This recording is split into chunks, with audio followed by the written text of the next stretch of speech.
कम dear, क्या हाल है जी। हमारी ये गुफ्तगू जो है वो सर्वे के बारे में है as a method of data collection. So let us start it. Our discussion will be about what are the surveys, key features of surveys, types of surveys and steps in designing a survey, of course limitations and advantages of survey, and in the end we will describe an activity to do this survey. So first of all, introduction to surveys, or what surveys are actually. Surveys involve systematically collecting information from a sample of individuals to understand opinions, behaviors or characteristics. तो हम क्या करते हैं, हम जो है वो एक ग्रुप ऑफ इंडिविजुअल से, जिसे हम आमतौर पर सैंपल कहते हैं, उनसे डाटा कलेक्ट करते हैं। किस लिए भला? ताकि हम उनकी राय जान सकें, उनके रवैयों को जान सकें और उनकी खसूसियात या करैक्टर्स को जान सकें। Surveys are versatile and adaptable for educational purposes such as evaluating teaching methods, assessing satisfaction or exploring community needs. तो जो सर्वेज हैं वो वर्सटाइल होते हैं और अडॉप्टेबल होते हैं मुख्तलिफ जो हमारी तलीमी मकासद हैं उनके लिए। मसलन नए टीचिंग मेथड का हम ये जान सकते हैं वो इफ़ेक्टिव है या इफ़ेक्टिव नहीं है। किसी पॉइंट इन टाइम पर स्टूडेंट्स की सेटिस्फेक्शन को देखना, क्या टीचिंग मेथड के साथ, फैसिलिटीज़ के साथ, टीचर्स के साथ, यूनिवर्सिटी के साथ वो सेटिस्फाइड हैं या सेटिस्फाइड नहीं हैं, या सोसाइटी की नीड्स क्या हैं, स्टूडेंट्स की नीड्स क्या हैं। तो इन मकासद के लिए हम सर्वेज़ को इस्तेमाल करते हैं। फिर हम आते हैं की फ़ीचर्स ऑफ सर्वेज़। तो 3 पॉइंट्स इसमें दिए गए हैं, आपके सामने हैं। Surveys have structure format for predefined questions.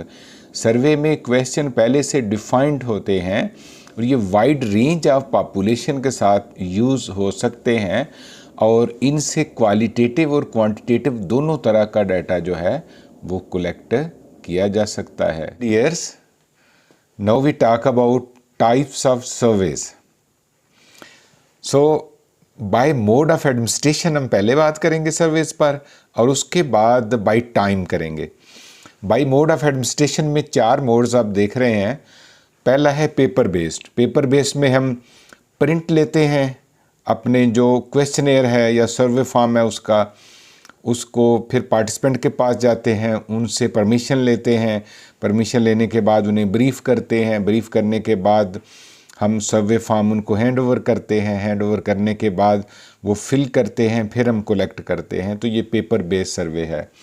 Online में हम उनको लिंक भेजते हैं, प्रॉपरली ब्रीफ़ करते हैं, तो फिर वो उसको फिल करते हैं, डाटा ऑटोमेटिकली हमारे पास आ जाता है। तीसरे नंबर पर आता है जी फेस टू फेस इंटरव्यूज़, जिसमें हम उनका इंटरव्यू करते हैं और उस जो सर्वे फॉर्म को साथ साथ फिल करते जाते हैं। तो 4th वन है टेलीफोनिक। हम टेलीफोन पर बात करते हैं और साथ साथ सर्वे फॉर्म को फिल करते जाते हैं। अब हम आते हैं जो हमारा 3.2 है टाइप्स ऑफ सर्वेज पर, बाय टाइम फ्रेम। तो टाइम फ्रेम की तरफ जब आएँ तो हम देखते हैं कि क्रॉस सेक्शनल सर्वेज हैं, जिससे अगर हमने एक BS प्रोग्राम से डाटा लेना है, हमने देखना है कि सेमेस्टर 1 से लेकर सेमेस्टर 8 तक जो क्या क्या डेवलपमेंट्स होती हैं स्टूडेंट्स के अंदर, तो हम फिर ऐसा करते हैं, सेमेस्टर 1 से डाटा ले लेते हैं और सेमेस्टर 8 से ले लेते हैं। अगरचे वो स्टूडेंट मुख्तलिफ होते हैं, लेकिन हम सपोज़ करते हैं कि सेमेस्टर 1 वाले जब सेमेस्टर 8 में जाएंगे तो बिल्कुल उसी तरह के होंगे जिस तरह के अब सेमेस्टर 8 वाले हैं। तो दोनों को हम कंपेयर कर लेते हैं और हम ये कहते हैं कि ये सेमेस्टर 1 से लेकर 8 तक इस तरह से उनकी डेवलपमेंट हुई है। तो इस तरह के जो सर्वेज़ हैं उनको हम कहते हैं क्रॉस सेक्शनल सर्वेज़। दूसरी टाइप है जी लॉन्गिट्यूडनल। लॉन्गिट्यूडनल में जैसे वही एक BS प्रोग्राम है, सेमेस्टर 1 से हमने डाटा लिया और हमने 4 साल इंतज़ार किया कि सेमेस्टर 8 में चले जाएं और तब हम उनसे डाटा लें। दरमियान में भी वक्फे से डाटा लिया जा सकता है। तो इस तरह जब हम उन्हीं स्टूडेंट से या उसी ग्रुप ऑफ पॉपुलेशन से बार बार डाटा लेते हैं मुख्तलिफ औकात के अंदर, तो इसको लॉन्गिट्यूडनल सर्वे कहते हैं। और क्रॉस सेक्शन में हम मुख्तलिफ लोगों से एक ही वक्त में डाटा लेते हैं। नेक्स्ट में आ जाएं तो हमारे पास है जी जो स्टेप्स इन डिज़ाइनिंग ए सर्वे। तो जो स्टेप्स हैं ये 7 स्टेप्स हैं। पहला है डिफाइन ऑब्जेक्टिव्स, यानी सर्वे के ऑब्जेक्टिव्स का हमें पता होना चाहिए। उसके बाद टारगेट पॉपुलेशन का पता हो, सैंपल का पता हो। फिर जो सर्वे मेथड हमने कौन सा यूज़ करना है, और उसके बाद हम क्वेश्चंस बनाएंगे उसके, और देखेंगे कि ओपन एंडेड कितने हैं, क्लोज्ड एंडेड कितने हैं। फिर हम पायलट टेस्टिंग करेंगे ताकि उस प्रोसेस के अंदर कोई फ्लॉ है। पायलट टेस्टिंग से मराद ये है कि हम छोटे से ग्रुप से डाटा लेते हैं, उसको एनालिसिस करके देखते हैं कि क्या उससे वही मकासद अचीव हो रहे हैं, वही ऑब्जेक्टिव अचीव हो रहे हैं जो हमने सर्वे के लिए रखे थे या नहीं। अगर हो रहे हैं तो वेल एंड गुड, उसको हम कंटिन्यू करते हैं। अगर कोई कमी बेशी हो तो हम उसको एडजस्ट करते हैं। एडजस्ट करने का मतलब ये है कि हम सर्वे के क्वेश्चन में कुछ एडजस्टमेंट कर लेते हैं, या उसको कंडक्ट जैसे हम करते हैं उसमें एडजस्टमेंट्स कर लेते हैं। और फिर 6th है जी डिस्ट्रीब्यूट दी सर्वे। अब ये डिस्ट्रीब्यूट बड़े पैमाने पर फुल जितना हमने डाटा लेना है वो हम कलेक्ट कर लेते हैं, और उसके बाद हम उसका एनालिसिस कर लेते हैं। तो ये है पूरा तरीक़ेकार या स्टेप्स जिससे हम सर्वे को डिज़ाइन करते हैं या कंडक्ट करते हैं या तकमील उसकी करते हैं। अब इन्हीं जो ऑब्जेक्टिव्स की, इन्हीं के जो 7 स्टेप्स हैं, इनकी डिटेल के साथ गुफ्तगू इनके बारे में हम करते हैं। पहला ये है डिफ़ाइन ऑब्जेक्टिव्स। डिफ़ाइन ऑब्जेक्टिव में हमने क्लियरली लिख लेना है कि हमारा ये सर्वे जो है वो किन ऑब्जेक्टिव्स के लिए है। मिसाल के तौर पर हम स्टूडेंट का सेटिस्फेक्शन लेवल जो है वो चेक करना चाह रहे हैं, या हम स्टूडेंट की जो एक्स्ट्रा करिकुलर एक्टिविटीज़ हैं या को करिकुलर एक्टिविटीज़ हैं उनका इम्पैक्ट देखना चाह रहे होते हैं स्टूडेंट की पर्सनैलिटी पर, तो उसके लिए हम सर्वे कर सकते हैं। तो क्लियरली हमें पता भी होना चाहिए और हमने लिखा हुआ भी हो। सेकंड स्टेप है जी आइडेंटिफाई द टारगेट पॉपुलेशन। तो हमने ये देखना है कि कौन पार्टिसिपेट करेगा, लार्जर जो पॉपुलेशन क्या है, और उसमें से हम किस तरह से सैम्पलिंग करेंगे और कैसे वो सैंपल रिप्रेजेंटेटिव होगा लार्जर पॉपुलेशन का, ताकि हम उसको वैलिडेट कर सकें, जस्टिफाई कर सकें। जैसे अगर स्टूडेंट्स को किसी स्पेसिफिक ग्रेड की सेटिस्फेक्शन लेवल देखना हो तो हम उन्हीं से डाटा लेंगे। अगर टीचर्स का सेटिस्फेक्शन लेवल देखना हो तो हम टीचर से डाटा लेंगे। पेरेंट्स का सेटिस्फेक्शन है यूनिवर्सिटी पर तो हम यकीनन पेरेंट्स से डाटा लेंगे। स्टेप 3 है जी चूज़ ए सर्वे मेथड। तो हम टारगेट पॉपुलेशन सैंपल का डिसाइड करने के बाद हम देखते हैं कि हमने जो सर्वे का मेथड कौन सा यूज़ करना है, ऑनलाइन सर्वे की तरफ जाना है या पेपर बेस्ड सर्वे की तरफ जाना है, फ़ेस टू फेस या टेलीफोनिक, जो भी तरीक़ेकार हमने अख्तियार करना है उसका डिसीजन कर लिया जाता है। स्टेप 4 है जी डिज़ाइन दी क्वेश्चनियर। अब हम क्वेश्चनियर बना लेते हैं, इसको सर्वे फॉर्म भी कहते हैं। तो इसको हम जो क्लियर इसको बनाते हैं, कंसाइज होता है और क्वेश्चंस अनबायस्ड हों, यानी बच्चे बच्चियां जो भी इसको फिल करते हैं किसी को फेवर ना कर रहे हों, और क्वेश्चंस भी मिक्स हों तो अच्छा है। मसलन क्वालिटेटिव भी हों, क्वांटिटेटिव भी हों, ओपन एंडेड भी हों, क्लोज्ड एंडेड भी हों, तो ये अच्छा है। ये नहीं कि एक हमने MCQ बना लिया, दूसरा लिकट स्केल पर बना लिया, ऐसा नहीं है। स्केल तो ज़ाहिर है जो भी स्केल यूज़ करनी है उसे कंसिस्टेंटली यूज़ करेंगे, लेकिन टाइप्स ऑफ क्वेश्चन से मुराद ये है कि ओपन एंडेड भी रखें और क्लोज एंडेड भी रखें, दोनों को रखें। पॉइंट 5 है जी, स्टेप 5 है pilot testing. Test the survey with the small group to identify and fix potential issues. इसमें हम छोटे से ग्रुप से डाटा कलेक्ट करते हैं, उसका एनालिसिस करके देखते हैं कि क्या हमें वही मकासद हासिल हो रहे हैं जो हमने रिसर्च के रखे थे उस सर्वे के लिए या नहीं। अगर नहीं तो हम उसमें अमेंडमेंट्स कर लेते हैं। की कंसिडरेशन को देखें तो इसमें हम देखते हैं कि all the questions clear and understandable, respondents उनको समझ रहे हैं और वो क्वेश्चन इतने क्लियर हैं कि हमारे ऑब्जेक्टिव से अलाइन हैं और ऑब्जेक्टिव उनमें डले हुए हैं उसी प्रपोर्शन से, उसी अंदाज से जैसे हम चाहते थे। की कंसिडरेशन 2 है जी, does the survey take an appropriate amount of time, क्या सर्वे में मुनासिब वक्त ही लगता है? अगर बहुत ज़्यादा लगे तो रिस्पांडेंट इंटरेस्ट लूज़ कर सकता है और जिसकी वजह से वो बगैर पढ़े उस पर निशान लगा के जान छुड़ाने की कोशिश करता है।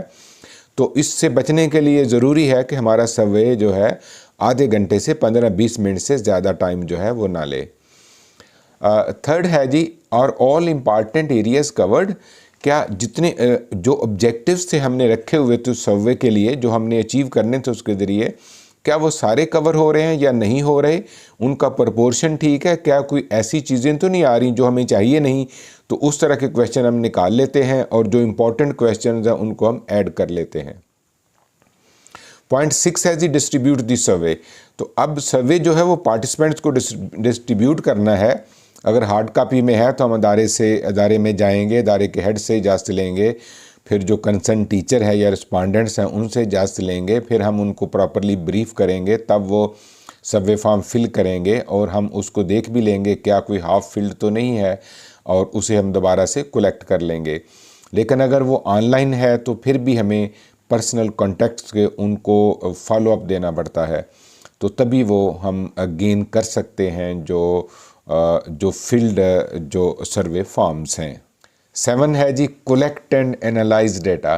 तो रिस्पांसेस को कलेक्ट करना हार्ड कापी की सूरत में भी, इवन सॉफ्ट कापी भी सूरत में भी, लिंक भेजने की सूरत में भी, टेलीफोनिक कन्वर्सेशन की सूरत में भी, फेस टू फेस इंटरव्यू की सूरत में भी बहुत सारा सब्र चाहिए है, बहुत सारी मेहनत चाहिए है और बहुत सारा वक्त चाहिए है। डाटा कलेक्ट करना आसान काम नहीं है।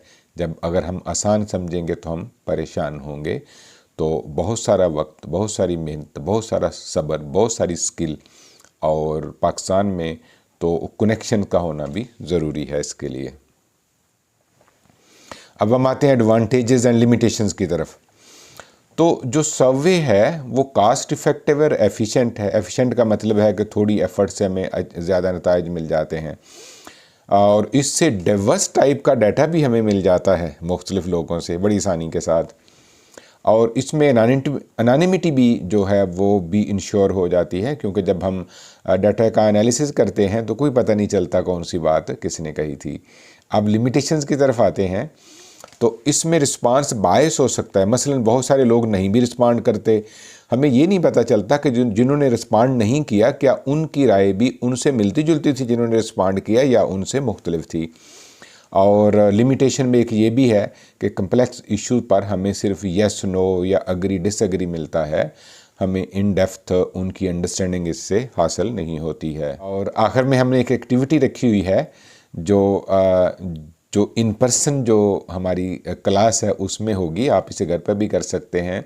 उसमें क्या होगा कि एक कोई टीचिंग मेथड की इफ़ेक्टिवनेस पर जो है वो एक सर्वे हम करेंगे, ऑब्जेक्टिव तय कर लेंगे क्या उसको स्टूडेंट एंगेज हो रहे हैं कि नहीं हो रहे, लर्निंग हो रही है कि नहीं हो रही, फ्रेंडली है कि नहीं है।